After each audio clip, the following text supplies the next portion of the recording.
Mucho antes que inicie el novenario de la Virgen de Caacupé, los hoteles de la ciudad están con las reservas completas.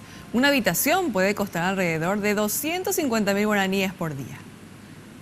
De a poco se va palpitando y uno se va imaginando la multitud, que llegará hasta la fiesta mariana desde la semana que viene.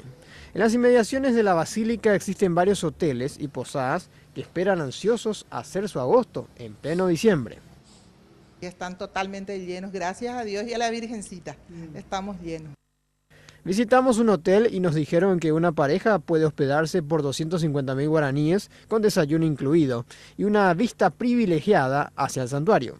No solo reservaron paraguayos, sino que también extranjeros. Desde el mes de octubre nosotros ya estamos recibiendo reservas de nuestros clientes, del Brasil y de la Argentina. Son nuestros paraguayos y también extranjeros. También extranjeros. Ahora estamos teniendo unos suizos, unos brasileños. Vilma Vargas, una de las empresarias hoteleras, exige a las autoridades que controlen a los adictos a drogas, que fungen ser vendedores de velas. Por esto, sus puertas deben cerrarse ante la inseguridad.